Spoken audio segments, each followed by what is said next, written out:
Cero. En nombre de la editorial Grupo Cero tenemos el gusto de presentar la última publicación del doctor Carlos Fernández. Está en muy buena compañía, le dejo con ellos para que conozcamos esta nueva obra que nos va a presentar. Muchas gracias. Buenas tardes. Hola. A ver. Probando, 1, 2, 3, no. No funciona eso, ¿no? Sí. Es cuestión de dar un botón y comenzamos.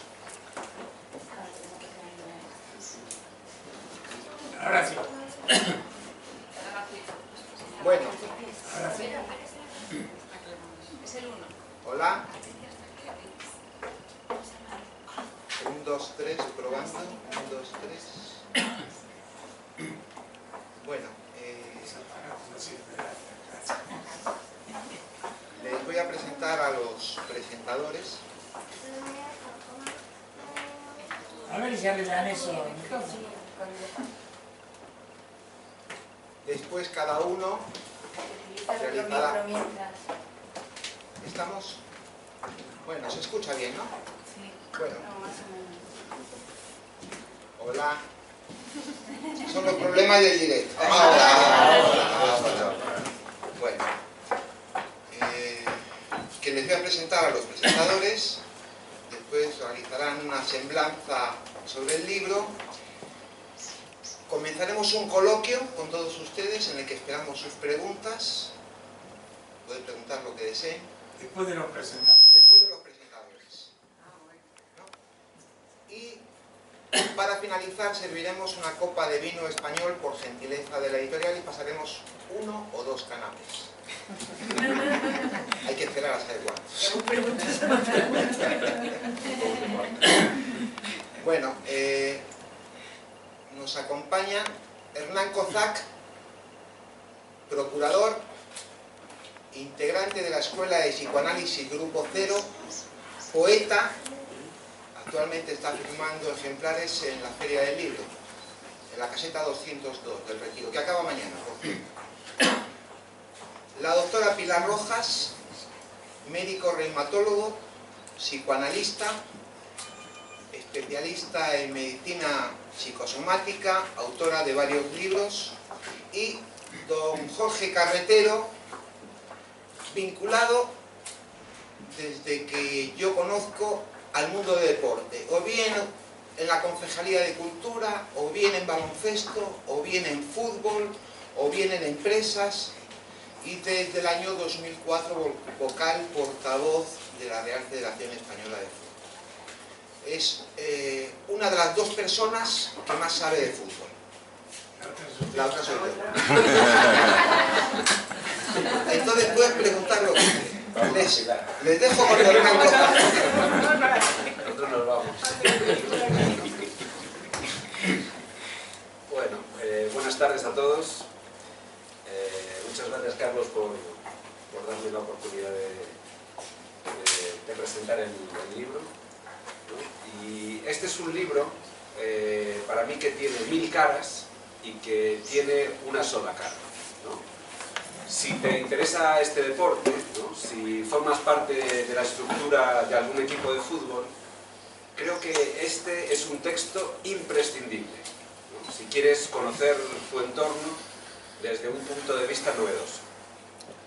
Por ejemplo, ¿no? En el libro nos trae la figura del director deportivo, donde le recomienda la templanza, le recomienda una formación continua, ¿no? Le muestra la importancia de la escucha en su función, señalando que ésta no consiste únicamente en oír, sino que tiene otras peculiaridades, ¿no? Le dice, también se escucha con la mirada.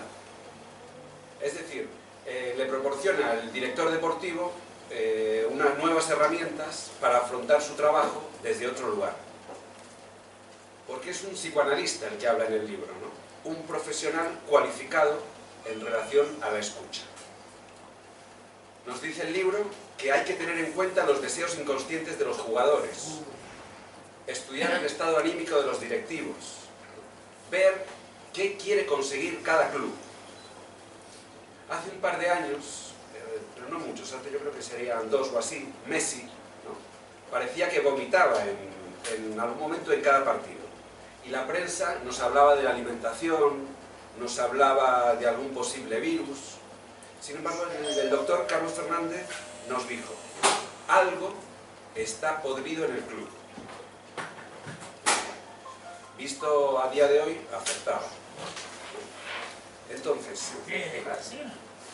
¿quién yo? Este año. Algo nauseabundo, ha sido algo casualidad. nauseabundo. Claro. ¿No? Entonces, lo traje porque me parece un ejemplo muy interesante, porque el autor pone el acento en el club, ¿no? Le sucede al jugador, pero pone el acento en el club. Es decir, ¿hay que tratar al jugador? Por supuesto, porque algo le está pasando. Le pasa algo en el terreno de juego que no es normal que le suceda a un jugador de fútbol.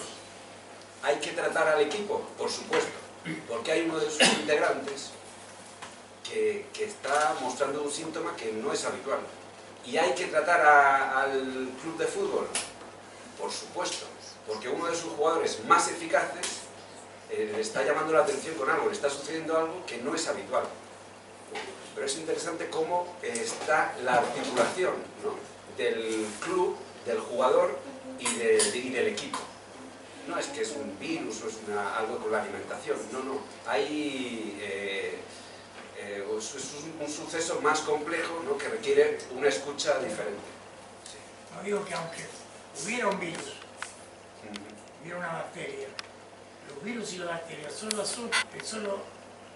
asumen su poder destructivo frente a determinadas condiciones. Una misma bacteria repartida por toda la sala no enfermaría a todos. Enfermaría a aquellos que están predispuestos a enfermar. Digo que sí, que por ahí estaba el virus, pero había toda una predisposición en contra de jugadores y de los modos de eso, propiamente dentro del club. Entonces era un rechazo, ¿no? El vómito siempre, acuérdense que las histéricas vomitan cuando no quieren acostarse con el marido.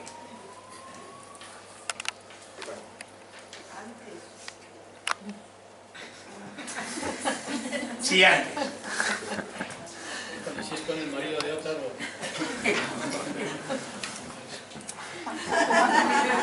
depende del marido que sea.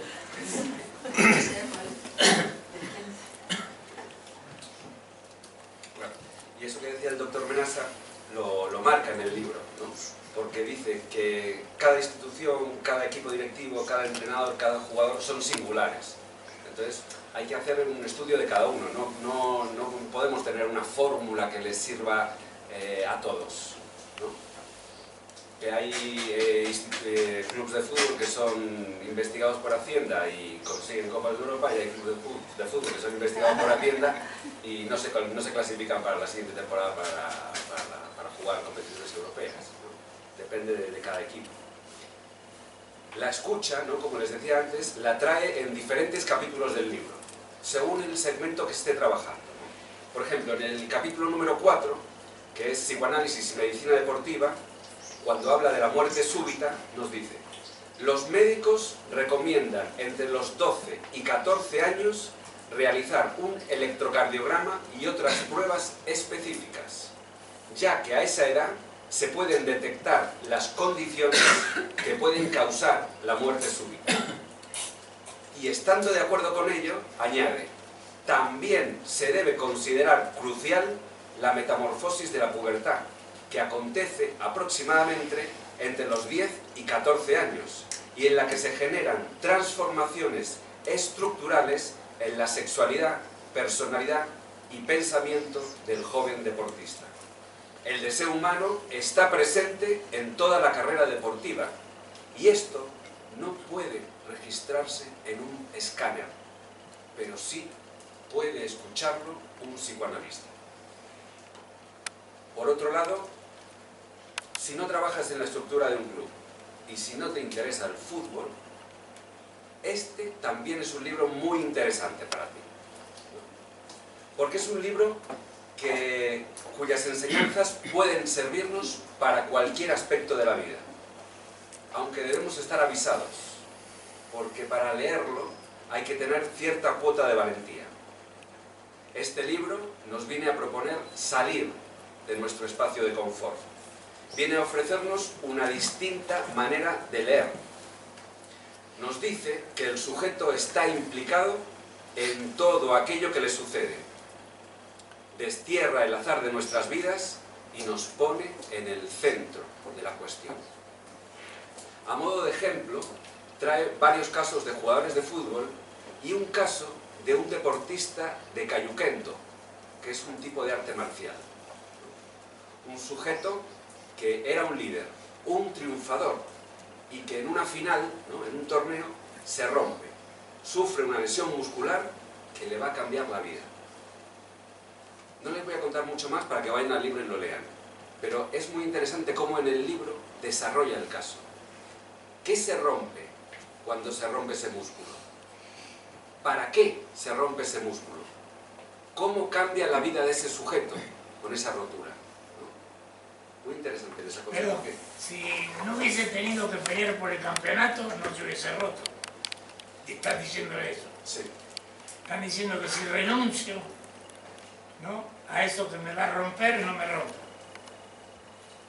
¿Entendí eso? Claro, es que si no tiene que pelear por el campeonato no se rompe. Sí. La presión que tiene. No, es la Sí, la presión. bueno, la presión y que por él puede ganar. Claro, es la presión de decir, bueno, Claro, tengo que si hacer no lo esto. someto a esa presión, No te estaré tranquilo. Posiblemente hubiera ganado. como yo le prometo que para dentro de 10 años ya tengo estudiado ese problema. Claro, detener al deportista, ¿no? Saber que ese día le va a pasar algo. Saberlo antes. Sí, claro, se puede saber antes. Se puede saber antes, porque en la vida normal común uno puede saber antes, no exactamente, pero sí que te va a pasar algo bueno o algo malo. El paciente lo dijo, ¿eh? Yo sabía que hoy me iba a pasar. Ah, lo dijo, claro.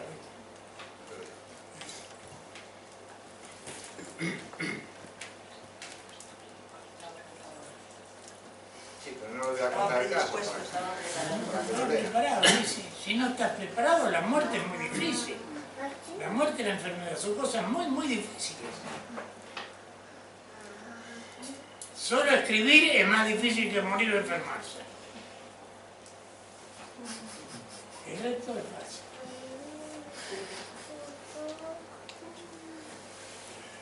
Sí, por favor. Y vemos otra de las tesis que sobrevuela las páginas del libro, que nos dice: la salud no es lo opuesto a la enfermedad. Hay que pensar la salud como producción. Hay varias frases que aparecen de manera intermitente en los diferentes capítulos. Si hay grupo, hay equipo. El fútbol es un paradigma cultural y grupal. El sujeto psíquico también se entrena. El psicoanálisis es una herramienta de precisión para todos los deportistas.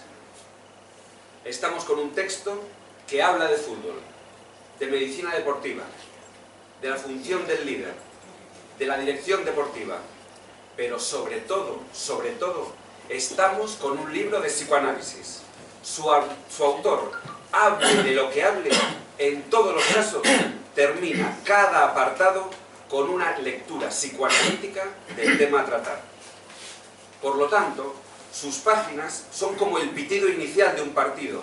Abre las puertas del estadio, inaugura el juego, te ofrece multitud de líneas de investigación y a su vez genera en el lector certezas y preguntas. Preguntas como: ¿por qué un capítulo dedicado al fútbol femenino? ¿En el futuro habrá un psicoanalista en cada equipo de fútbol? ¿Qué sería más importante, el resultado o la manera de conseguirlo? ¿Qué quiere decir que los mejores futbolistas y escritores son poetas? Eso está en la página 55. Y muchas otras cuestiones que no voy a pronunciar porque excederían el tiempo reglamentario. Y para terminar, dado que el libro nos enseña que no existe la casualidad, una curiosidad. 3 libros y 3 equipos de fútbol relacionados directamente con el autor. Poetas del fútbol, se publica en el 2009. La selección española gana el Mundial de África en el 2010. Club Deportivo Grupo Cero, se publica en el 2014. Este club asciende en su primer año siendo el equipo más goleador de la categoría. Fútbol y psicoanálisis, se publica en el 2016. El equipo femenino del Atlético de Madrid gana la liga. Muchas felicidades, doctor, por su permanencia, por su existencia en el terreno de juego, y el próximo libro se podría llamar Psicoanálisis y Fútbol Club Barcelona.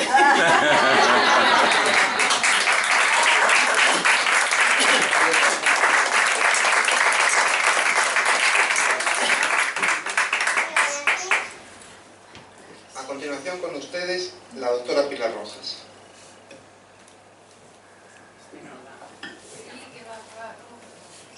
Hola. Hola.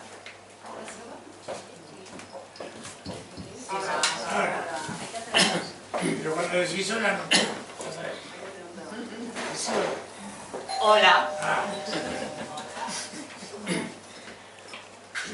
Presentación del libro Fútbol y psicoanálisis.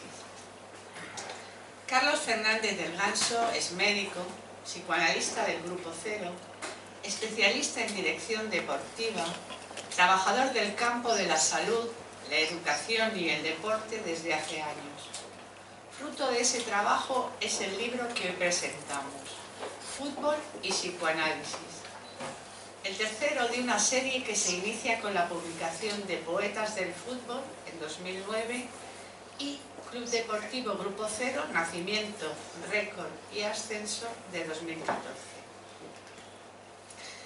El libro comienza con el capítulo Fundamentos teóricos en la dirección deportiva, donde nos habla del marco jurídico que regula la actividad deportiva, las reglas del juego, las instituciones o los contratos, entre otras cuestiones. Y no es azaroso este primer capítulo, porque todo comienza por la ley. Un juego son sus reglas, las leyes que permiten su regulación y ordenación. Hay que aceptar la ley para comenzar el juego. Así que comencemos a jugar la lectura de este libro, que a lo largo de los dos siguientes capítulos trabaja grupalidad y liderazgo. Como todos sabemos, es obvio, el fútbol es un deporte de equipo, el más popular. En sus distintas categorías, más de 1.000 millones de personas juegan al fútbol a nivel mundial. Un buen paradigma para estudiar la grupalidad, porque desde el psicoanálisis sabemos que no se puede separar la psicología individual de la colectiva, de la grupal. El otro semejante, compañero, entrenador o rival, forma parte de cada sujeto, ya sea como adversario, modelo o auxiliar, nos dice Carlos.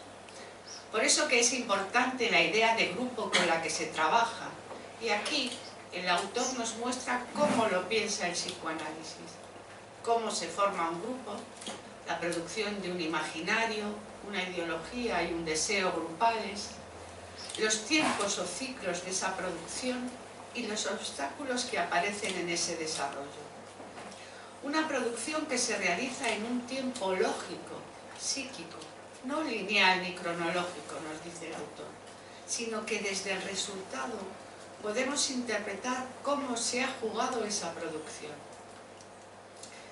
Y si hablamos de grupo, tenemos que hablar del líder, porque no hay grupo sin líder, ni líder sin grupo. Aquel que mejor encarna la idea que dirige.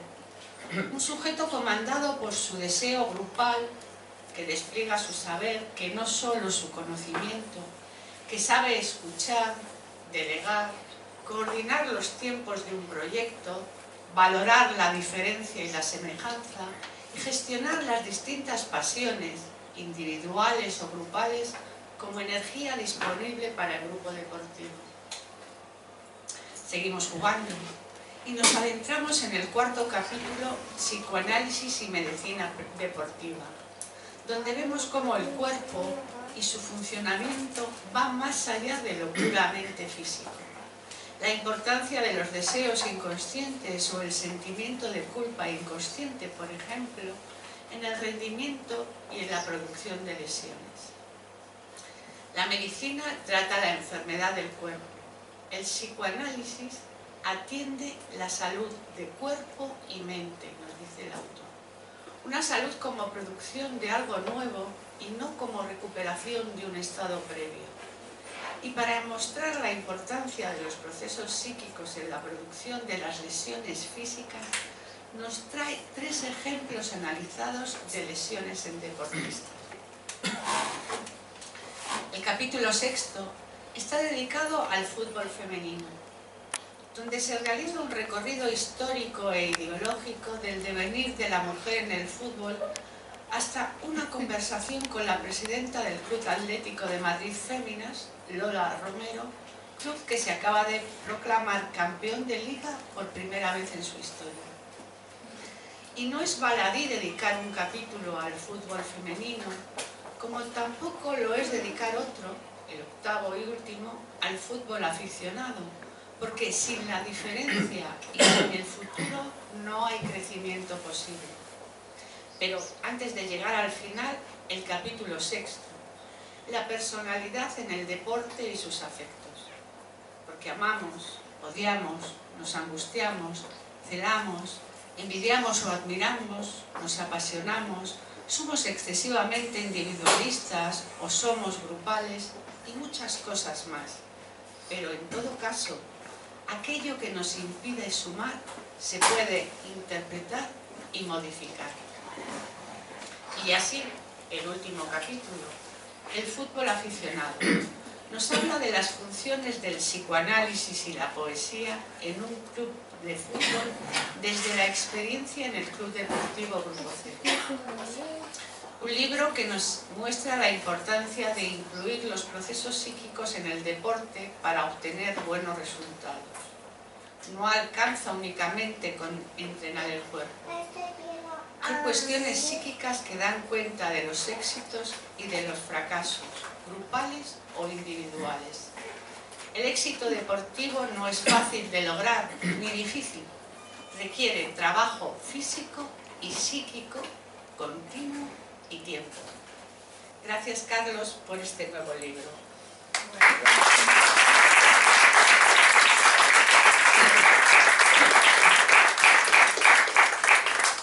Bueno, ahora les dejo con José Carretero, que va a hablar de diferentes temas. Sí. Bueno, hay un orador por ahí que decía que por favor los que quieran abandonar la sala que lo hagan en silencio para no despertar a los que se duerman. Entonces yo voy a procurar no lo dormáis ninguno. Voy a empezar ensalzando la figura de Carlos porque antes nos hemos dicho hermanos porque tenemos un pensamiento muy parecido. Yo conocí a Carlos siendo alumno del curso de directores deportivos.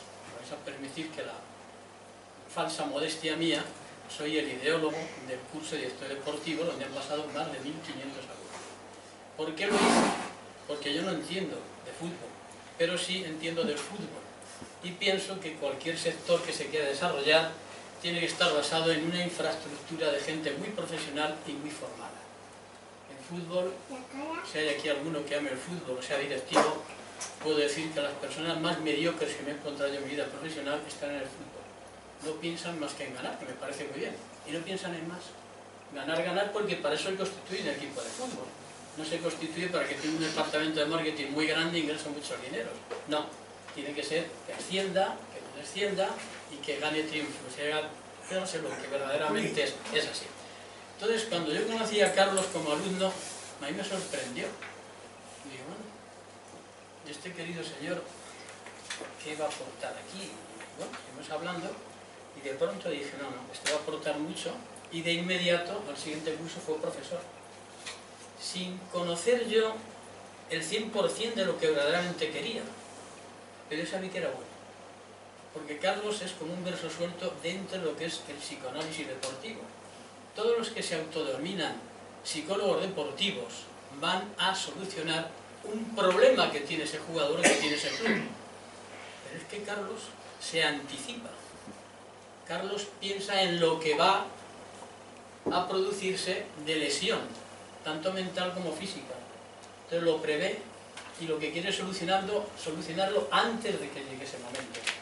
¿Qué sucede? Que si los clubes ya de entrada les hablan de un psicólogo deportivo, el entrenador ahora puede comprenderlo más, entonces no lo comprendía.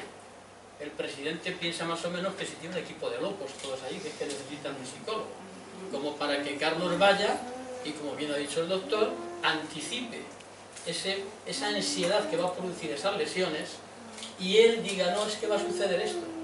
Pero entonces quiere decirse que te anticipas, te has anticipado lo que realmente era el futuro. Entonces, si un psicólogo deportivo es incomprendido, uno que adivine, prevea y estudie lo que verdaderamente puede suceder, imaginaros que es muchísimo más. ¿Me permite un inciso? Sí. Está bien, digo, porque yo no soy mago. La poesía anticipa la realidad y la poesía es una herramienta eficaz que nosotros utilizamos.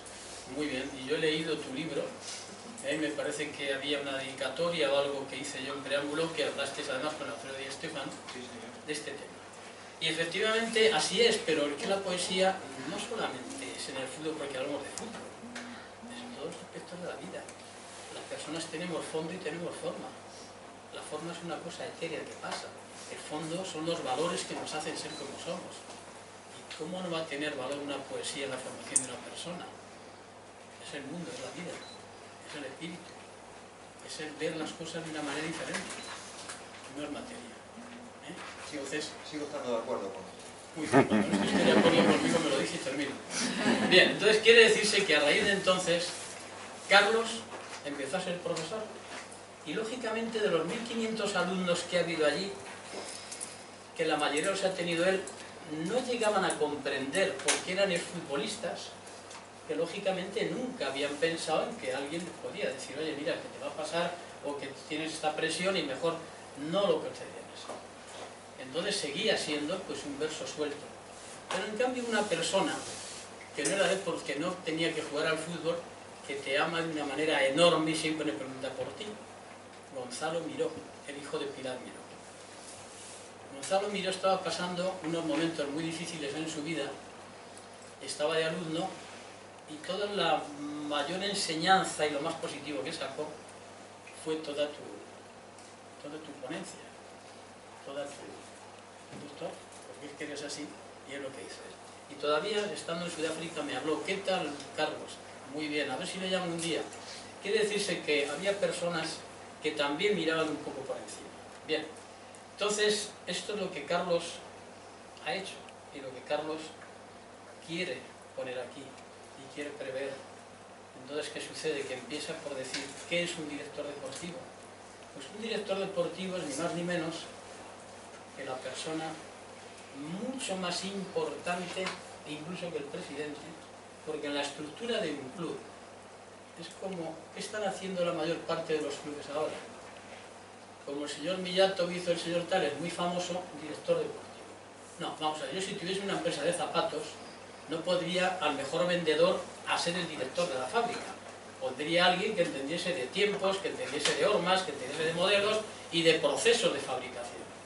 No podría, al mejor vendedor, pues muy bien, si usted es mejor vendedor, aquí está con el más. Va a enseñar usted a los otros vendedores, pero le puede usted poner el director de la fábrica. Entonces, en estas circunstancias es en el que aparece el tema de dirección deportiva, que yo le di vueltas a la cabeza y vamos a ver si esto es una sociedad anónima, si un club es una empresa, si hay que dirigir personas, hace falta un líder, hace falta alguien que domine todos los aspectos, lo que son licencias, el tema jurídico, el fútbol base, no que sea especialista enteramente en cada departamento, sino que tenga el conocimiento necesario y después ya tendrá un abogado en el tipo jurídico, tendrán que ir para licencias, pero tiene que saberlo. Entonces, Carlos es un hombre que es muy inteligente. Estamos en la época del talento. Dicen que el talento es la inteligencia triunfante. Yo tengo mis conceptos, pero lógicamente tú sí has demostrado que sabes lo que verdaderamente quieres y lo has puesto aquí.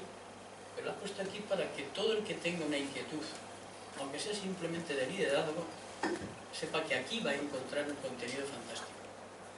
Aquí va a saber cómo tiene hasta incluso que relacionarse con los demás. ¿Y qué es lo que es ser líder? ¿En qué? ¿En un equipo de fútbol? ¿En un equipo de trabajo? ¿En la propia vida?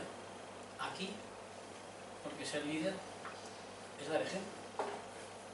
el líder es ejemplar. Y así te eligen, porque todos necesitamos siempre a alguien en quien ir a hacer un día 2 lagrimitas en un hombro o a decirme pasa algo. Todos necesitamos un respaldo de alguien. Lo que no puedes hacer nunca es erigirte tú como líder o como jefe. El líder está al servicio de, no al mando de. Carlos aquí lo refleja muy bien recogiendo todas las inquietudes de todos los departamentos que tiene el director deportivo y lógicamente pues concluye diciendo, bueno, es que este hombre realmente es el que tiene que comprender y entender todo, porque lo más importante, y tú también me parece que lo reflejas, cuando se habla de fútbol base, para mí el fútbol base es más profesional que el profesional. ¿Dónde se forma un futbolista? ¿En la calle? ¿En el campo de fútbol del barrio?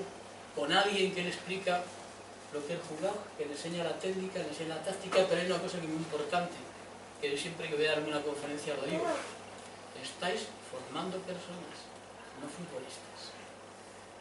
Que mañana estos niños sepan que a partir del fútbol se han hecho ciudadanos de bien y saben lo que es una labor de equipo y saben lo que realmente es el compañerismo y lo que es llegar un día a una lucha y de todo no funciona. Bueno, pues ¿qué se hace? Pero todos esos niños han aprendido así y llegan a ser los Messi, los Cristianos y demás. Por lo tanto, el director deportivo, que no tiene por qué actuar de una manera muy directa, como decía Florentino Pérez, que yo no estoy de acuerdo para él para nada. ¿Para qué quiero un director deportivo si yo compro con dinero al mejor? Bueno, usted es tonto. Y que me perdone, yo le conozco, tengo amistad con él. Usted es tonto. O sea, un director deportivo no solamente para llegar y comprar usted a Cristiano o Mbappé, que cuesta 130 millones y quién los compra. Todos sabemos que ese jugador es bueno. Pero llega usted a analizar si ese jugador con 18 años, como hablábamos antes, y decía el doctor, tienen inquietudes. Y hay una inquietud muy grande que tienen esas personas en edad, que es la sexual. Yo he hecho muchos clinics con muchos jugadores y sabía que ese niño de 16 años tenía que pasar, y perdón las señoras, porque un día tienes algo que es un poquito de una niña. Es que lo tiene que saber. O de un niño. Pero tiene que tener esa necesidad sexual. Y en ese momento se le va a nivelar la mente y va a pensar más en esos conceptos con otro. Y a lo mejor toma unos derroteros que no son los correctos o empieza a tener unas lesiones ocasionadas precisamente porque tiene necesidad de tener esa vivencia. Eso es un desarrollo humano que tiene que tener. Entonces, dices, con mayor dinero, pues sí, compras un 16 años, un 18 años, me parece muy bien. Pero, amigo mío, un departamento que estudie y que sea el departamento de dirección deportiva y que prevea muchas cosas es importante. No se trata solamente de decir, tengo la mejor cantera, a base de tener todos los niños mejores por toda España, por toda Europa, pagándoles una barbaridad y los tengo. Y son buenos y si no los tiro. Eso para mí no me cuadra. ¿Y es por qué? Pues porque lógicamente la obligación de ese club son los triunfos. Para mí la obligación de muchos clubes es la formación. Por eso decía que estar formando ciudadanos para el día de mañana. Pueden ser futbolistas, profesionales o no. Pero en ese sentido es así. Entonces, Carlos, yo te agradezco mucho que tú sigas con este tema, insistas, incidas en ello. Estás haciendo una labor magnífica, como bien decía el doctor y como bien decía la doctora, indiscutiblemente. Este es un libro, pues no es que para tenerlo encima de la mesa de cualquier persona que ame el deporte y no solamente el fútbol, porque quitar la palabra fútbol indiscutiblemente es una enseñanza. No. Eso que decía de la formación de los jugadores es muy interesante, porque los dos ejemplos que diste es un ejemplo donde solo interesa el dinero. Sí. Compro, vendo, como tengo dinero, compro más, compro menos. Y el otro se ocupa de la formación, que es muy interesante, ¿no? Entonces es como si cuando pienso en el dinero no puedo pensar en la formación, porque no me interesa. Claro. Porque no me interesa. No, es Porque que, compro. claro, es que estamos siempre en lo mismo. Hay muchas formas de tener poder, pero no la gloria. Son dos cosas. El poder puedes comprarlo, pero la gloria te la tienes que y te la tienen que reconocer. Entonces, bueno, pues estábamos hablando de este tema, e indiscutiblemente ya no sé por dónde iba, pero bueno, cojo otra vez la onda enseguida. Entonces, lo que decíamos, que este es un libro que es muy merecedor para cualquiera que quiera dedicarse a dirigir cualquier tipo de deporte. Aquí quitas la palabra fútbol y te viene todo lo que es la formación. Lógicamente, también estamos hablando de algo que yo también hablé con Carlos, pero es que nadie nos escucha y no lo podemos hacer. Para mí, esto de la psicología tiene algo y la formación una parte muy importante, que es el día D, que es el día después. Cuando un deportista termina su carrera deportiva, empiezan a venir unos problemas enormes de alcoholismo, divorcios, incomprensión de que no sabe qué hacer, no saben qué matar el tiempo y traumas que le crean. Es un problema que sabemos que ha habido deportistas que hasta se han suicidado. Entonces, ¿qué es lo que yo quería haber propuesto? Pero no nos hacen caso. El día después decir, muy bien, que parte de la federación, es decir, vamos a tener un departamento de psicología, cada equipo de fútbol que tenga su psicólogo y que todos estén llevando, digamos, la misma dirección. Es decir, que si un jugador está en el Madrid y el futbolista en el Betis, el psicólogo que los atiende esté diciendo qué tiene que hacer el día después, porque el problema es que el día después ya no va a ser fulanito el que mete goles ni va a salir en la prensa. No, claro.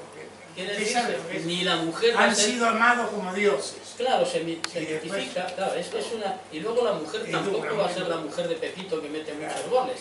Pero es que además luego llega a casa y como dicen a muchos jugadores, joder, pues no dice mi mujer que tengo que ir a no sé qué de los padres en el colegio. Claro, claro, yo no he ido nunca. Y ahora me dicen que tengo que ir al Carrefour a comprar. Y que es el cumpleaños del niño y que tengo que hacer una fiesta. Venga, hombre. ¿Qué sucede? Pues que han estado jugando, concentraciones, viajes, y mientras han tenido una mujer y han tenido un hijo. Pero claro, cuando eso se acaba, se miran los dos a los ojos y dicen, joder, ¿este quién es? ¿Y esta quién? Se empiezan a conocer. Si tú has estado preparado antes y efectivamente has tenido un gabinete de psicología, esos clubes, dirigido desde un centro que todos tengan la misma iniciativa o tengan que departir las mismas formaciones, sería para mujeres, sería para los futbolistas, y quiere decirse que se estarían preparando. Unos se prepararían intelectualmente, otros humanamente, como quieras, pero indiscutiblemente esa es una labor que, claro, estamos hablando aquí de la psicología, ahora del fútbol, como para llegar a eso. Pero bueno, si llega, pero mientras, os voy a contar, pues, que me escucháis, o sea, me aguantáis. Si no me aguantáis, pues os marcháis que yo he seguido hablando. O sea, es que no me importa, es que es una cosa que va innata en mí, entonces... Sí, pues iba a decir que el deporte como tal, pues es el mayor factor social que hay de unificación entre todas las clases, ¿no? Y el fútbol, como es el griego, pues. Entonces, con tu permiso, les voy a contar un programa que yo hago con el fútbol en las instituciones que son con personas privadas de libertad. Y os anticipo ya que la Unión Europea está para querer traspasarlo y proyectarlo a diferentes países. Entonces, mi actividad empieza porque yo estuve durante mucho tiempo yendo a hacer programas de reinserción a las cárceles. Entonces, el deporte es el mayor condicionante que hay, porque claro, tienen que ocupar el tiempo que tienen y el ocio en hacer algo. Entonces, pues juegan, hacen todo lo que sea. Y entonces lo que hacían era jugar con el fútbol en lugar de jugar al fútbol, que es lo que estábamos diciendo. Una cosa es entender el fútbol y otra cosa es el fútbol. Y entonces yo pensé que, bueno, pues que podíamos llegar a hacer un programa en el cual, en lugar de jugar con el fútbol, jugasen al fútbol. ¿En qué consiste? Pues las personas más avisadas que hay en cada centro penitenciario se les dio una formación para que hiciesen unos listados, unas fichas, en fin, todo como si fuese una federación. Y mientras se ha estado formando a internos en el área de entrenadores y en el de árbitros. ¿Por qué? Pues porque también la reinserción pasa en gran medida porque algo que tengan los centros penitenciarios puedan proyectarlo a la vida social y puedan seguir si quieren entrenar o arbitrar. Entonces, teniendo una federación, teniendo entrenadores y teniendo árbitros titulados por la Federación Española, no por ningún organismo estatal, sino la federación, entonces ya teníamos algo con el que empezar a decir, bueno, vamos a hacer una liga, una competición. Entonces ya tenemos un entrenador que está dentro del patio con ellos y que va a elegir un equipo de fútbol. Y tenemos un árbitro que va a arbitrar. Y tenemos una federación que va a extender las fichas, los estadios y todo. Pero además vamos a hacer también un comité de competición en el cual cualquiera que comete una ilegalidad al reglamento, que por detrás el árbitro pone ha sido expulsado por tal, ese comité de competición, que son presos también como ellos, sancionan. Y hay después un comité de apelación formado también por presos, en el cual el sancionado puede recurrir. Bueno, pues todo eso quitando a los funcionarios y prohibiéndoles que participen en nada. Solamente ellos.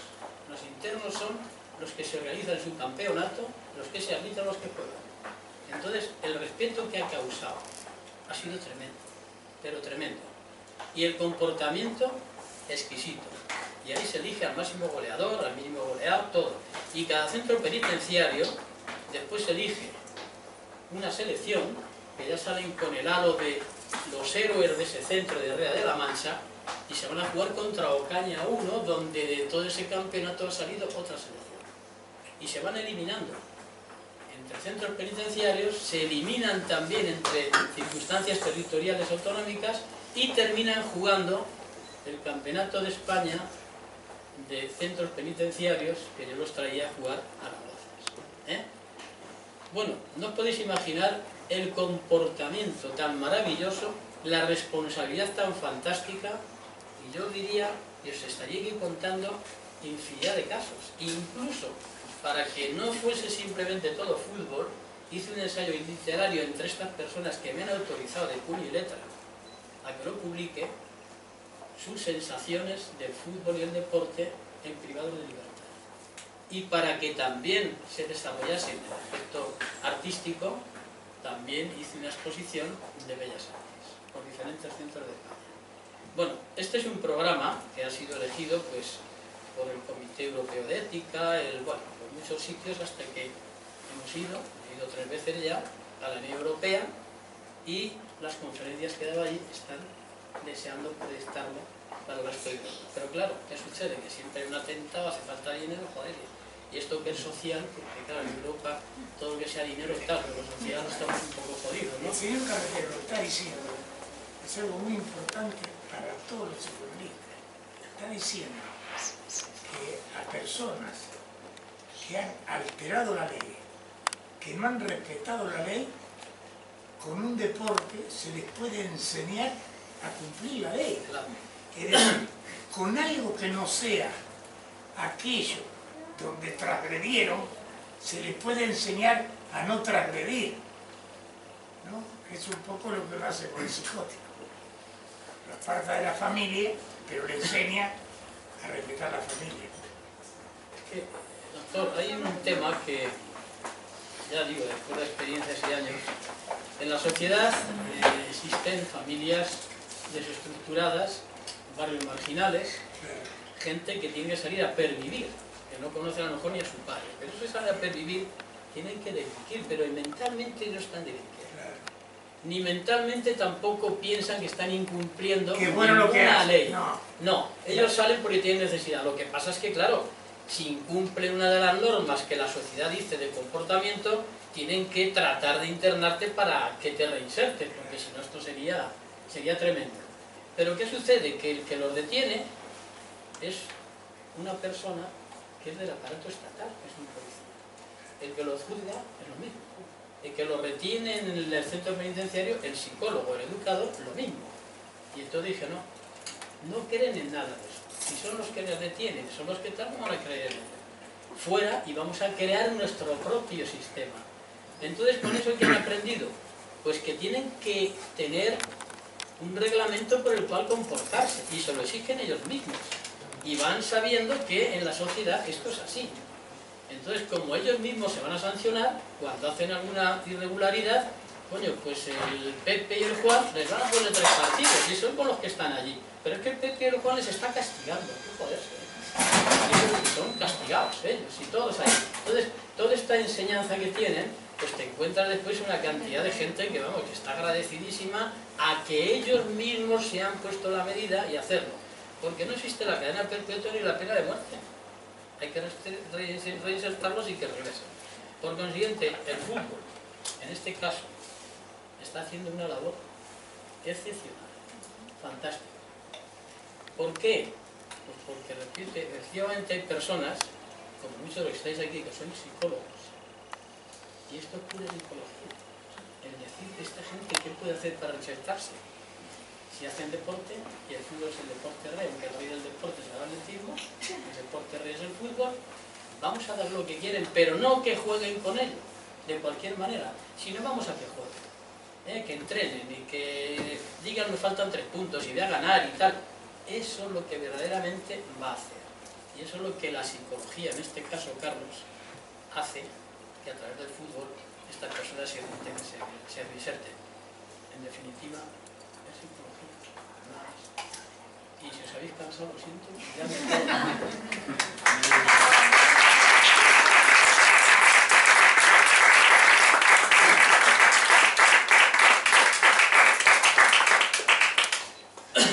Bueno, yo quiero decir una cosa antes de empezar el coloquio y otra al final. Al final quiero leer un poema. ¿El Atlético de Madrid? No, del doctor Minasa. Soy un hombre moderno. Y al principio quiero decir que este libro es un producto grupal, que son varios departamentos en la escuela que han intervenido, varios profesores, varios profesionales, los que han trabajado para que este libro fuese posible, ¿no? Entonces yo quiero dar las gracias a todos mis compañeros que de alguna manera están formando parte de este libro. Muchas gracias.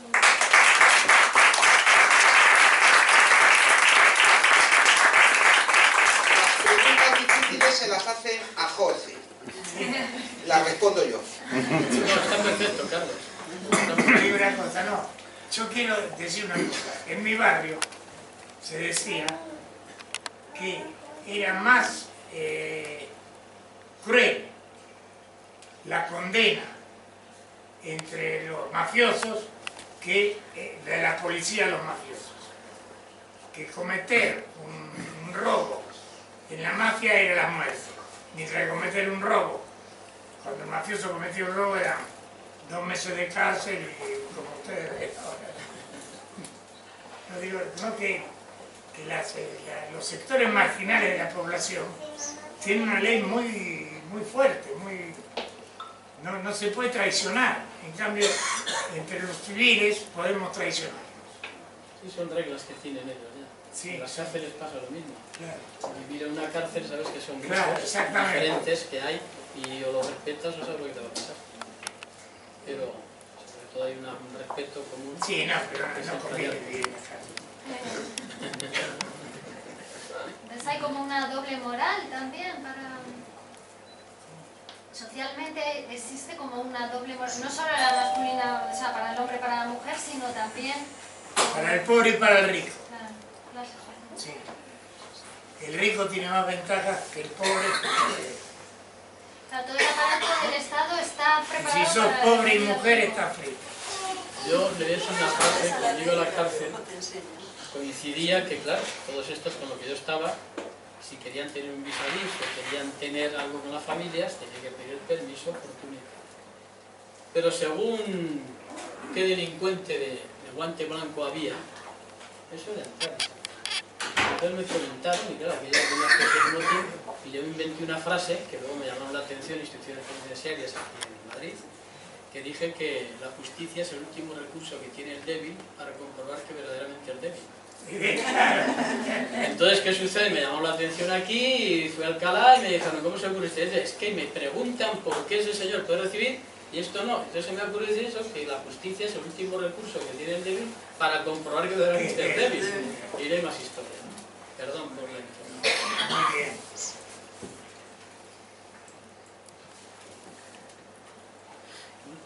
Podéis preguntar por mí ahora, señores.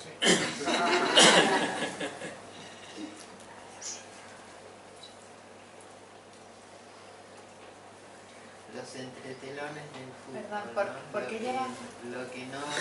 Lo que nos están mostrando es lo que no vemos en un partido.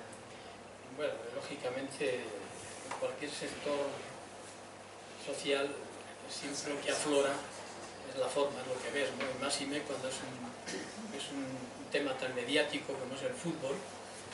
Hay que pensar, antes hablábamos de cifras de 1.000 millones, la ONU tiene 198 países asociados, la FIFA tiene 208. Sí, quiere decirse que es tremendo.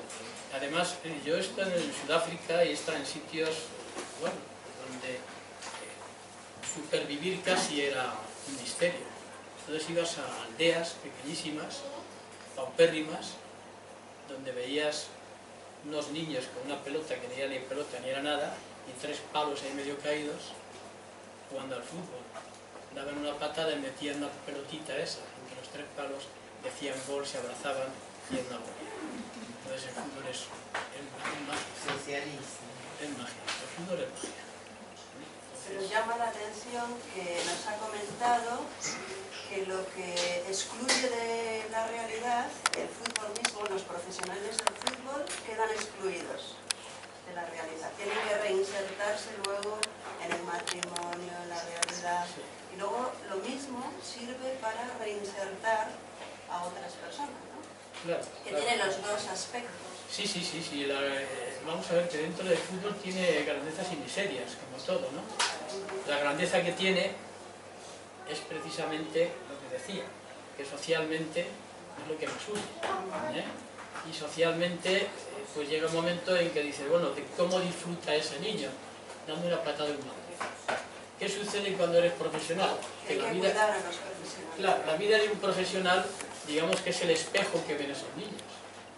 Y todo lo que mueve económicamente el mundo del fútbol son precisamente esos profesionales. Las camisetas, la imagen, pueden tener millones de seguidores. Es decir, Cristiano Ronaldo hace así un día con esta botella de agua, la pone aquí y son a lo mejor 6-7 millones de personas que están viendo Formella.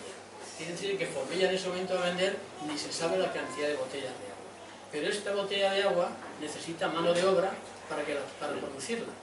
Es decir, es una cadena económica enorme la que mueve. Otra cosa es que él, cuando deje de ser la persona mítica que todos buscan, la prensa le haga así un poquito de lado y tenga que empezar a vivir otra vida. Con 30 y pocos años es cuando empieza la vida. Y lo único que es jugar al fútbol. Porque el dinero que tienen ni lo saben, porque no lo tocan. No lo tocan. Ellos quieren jugar al fútbol y su ilusión. El dinero lo tienen en la cuenta corriente, les van ingresando el dinero, pero... En el campo del psicoanálisis ocurre lo mismo. Los profesionales tenemos que cuidar a un nivel altísimo nuestra salud, nuestra preparación, nuestra formación. Sí. Ustedes vieron cómo le hicimos publicidad al agua, ¿no? Sí. Cómo el señor Carretero lo hizo. Bueno, es que yo soy Hizo accionista. publicidad al agua, es así. Soy accionista de Fintech. Yo esto no lo he traído para beber. Y por eso, por deformación profesional, siempre lo pongo así. ¿Le puedo hacer una pregunta? Claro. ¿Por qué un club tiene que cuidar la salud de un profesional que luego no va a formar parte del club? ¿No tendría que ser otra institución que se ocupara? Digo, por eso a lo mejor los clubes no se interesan en esto. No, normalmente los clubes, que verdaderamente son importantes, la grandeza que tienen es que todos los que han pertenecido a ese club de alguna manera lo alaban, lo ensalzan y están agradecidos por lo que han aprendido. Entonces, un club no lo deja tirado, en absoluto. Lo único que pasa es que le busca una ocupación, a los montagueños, a los Sanchís, a los Ronaldo, a Roberto Carlos, estamos hablando del Madrid. Les buscan ocupaciones para que sean el espejo y el reflejo de lo que es el club. Es una grandeza para el club. Claro, es una riqueza, es un fondo de comercio que tiene el club. Todos esos grandísimos profesionales que han tenido, y lo siguen manteniendo porque los nombran embajadores por diferentes sitios del mundo. Por eso al club le interesa que Claro. formar a esos Total. jugadores cuando dejen de ser Totalmente.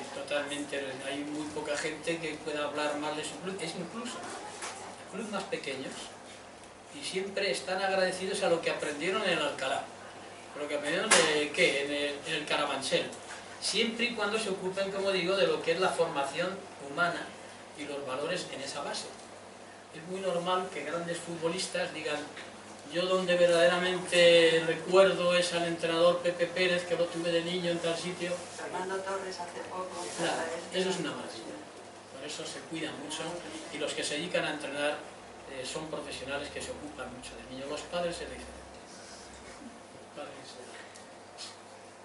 corre, chilla, árbitros,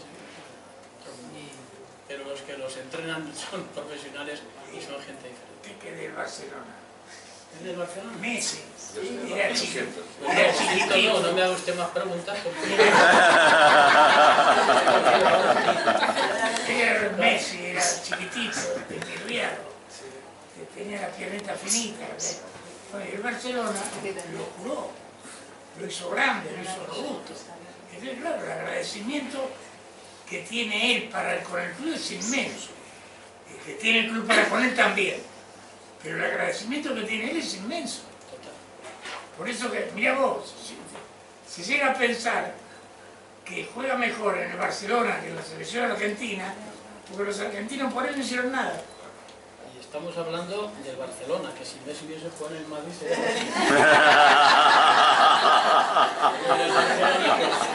Bueno, y el agradecimiento que tiene...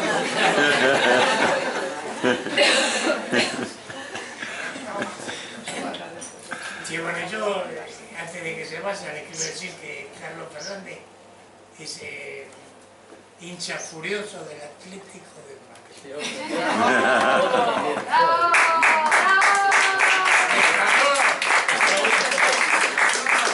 Todo en tres, has visto, ¿no? Digo para que vayas tomando nota. Incluso los que somos del Madrid, somos caballeros. Te aplauden tres cuando lo ves. Ve que no hay nadie perfecto. Yo cuando voy a las cárceles siempre digo: a ver, ¿cuántos hay en Madrid? ¿Cuántos en el Barcelona? ¿Cuántos en el Atleti? Y aquello, bueno, se organizó. Yo cuando estoy hablando con ellos. Y del Atleti sí, suele haber.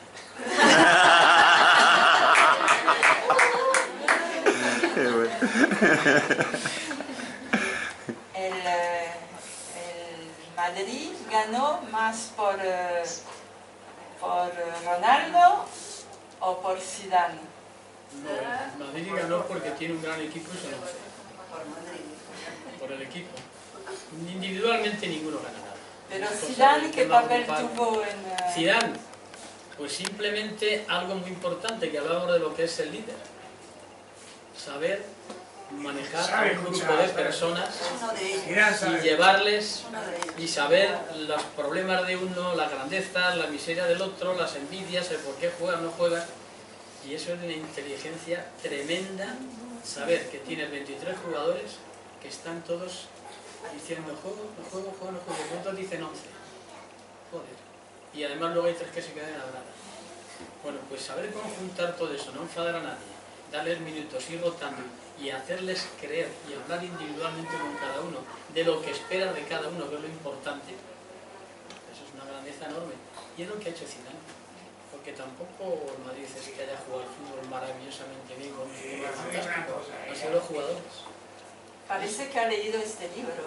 El Atlético de Madrid no sería nada sin Simeone. ¿Tú qué crees?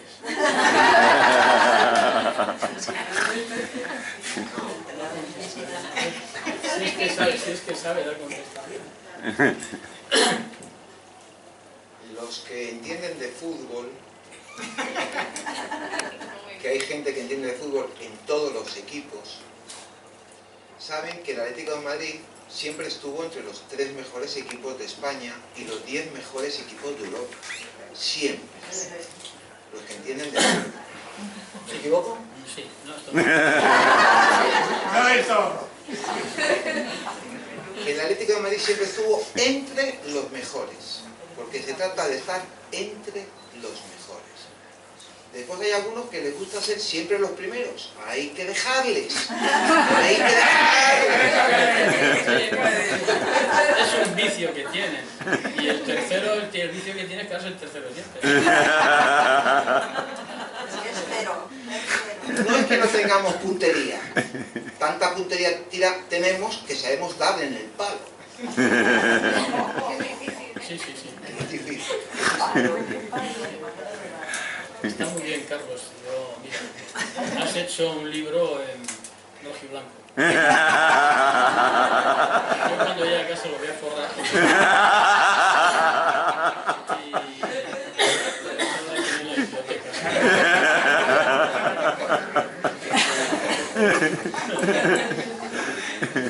Por aquí Silvi dijo, el sujeto psíquico también se entrena. Me gustó mucho esta frase del libro. Silvi Luchon. Tenemos a Yacintia, también hay una persona de Texas, Juliet desde Boston, Abel. ¿Podríamos ir sirviendo un poquito de vino?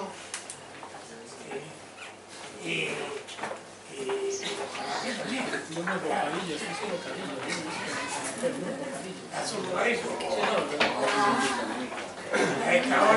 Yo estuve en el Mundial del 78 en Argentina.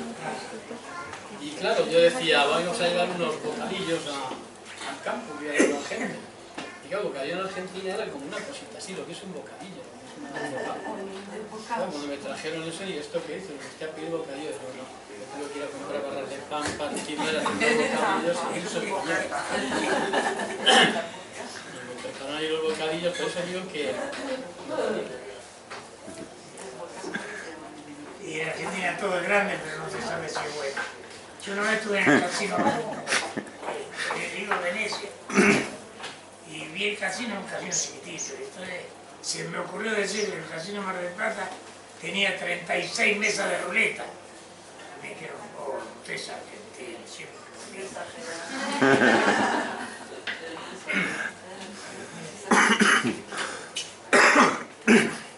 Bueno, me gustaría leer, para terminar, si me acercan un libro de la poesía y yo, de Miguel Oscar Menaza.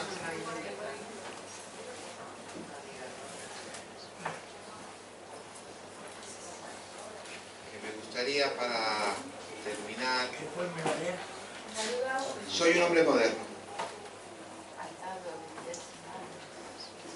Voy a tener que anotar en un curso de rehabilitación de señor.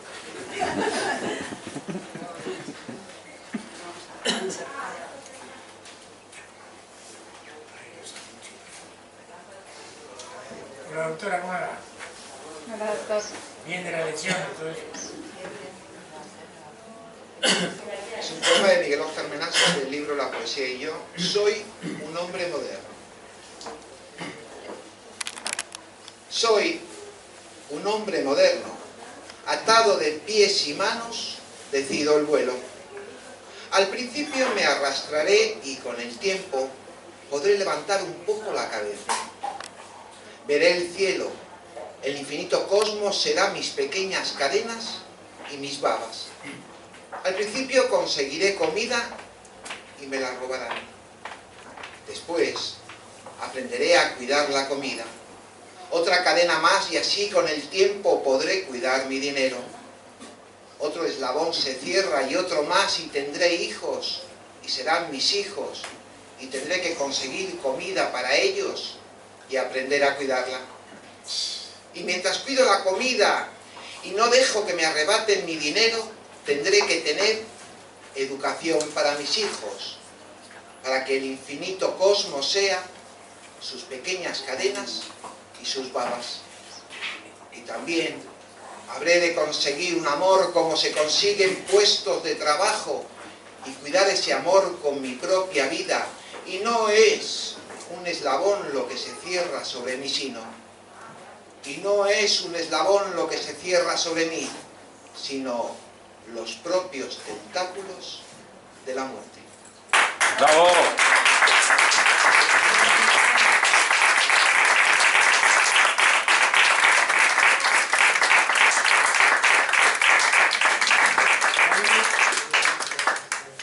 Felicidades.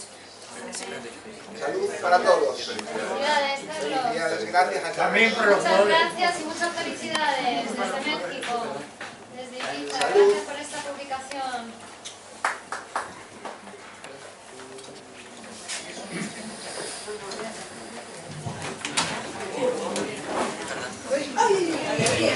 ¿Qué hicieron? ¿Qué hicieron? de la Leti. De la Leti. ¡Ah, sí! Estos chicos siempre... No quiero manchar que esto es llevar las billetitas al camarero,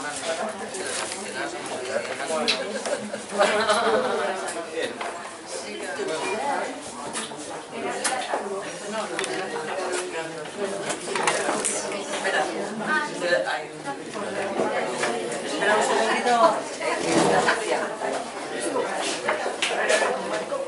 Dame una botella. Quiero mandar regalo. Ahora vengo. Espera.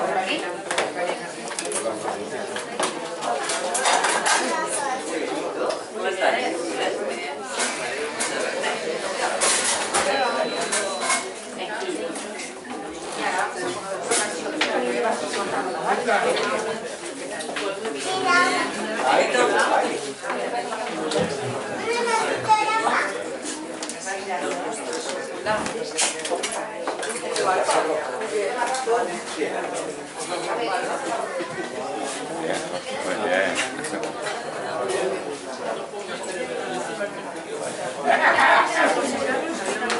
Hola. a ver. Psicoanálisis y fútbol. Cómprelo.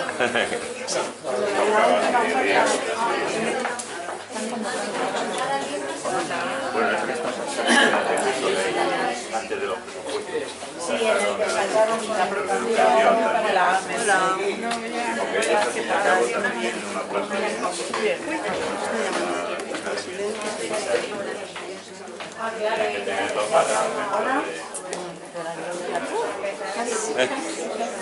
A ver.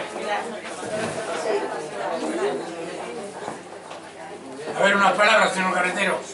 Vamos, yo lo que queráis. Faltaba más. No, por eso. Yo tenéis a vuestra disposición siempre. Vale,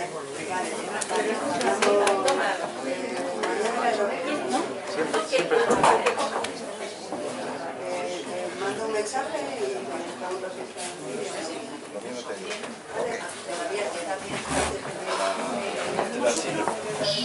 Bueno.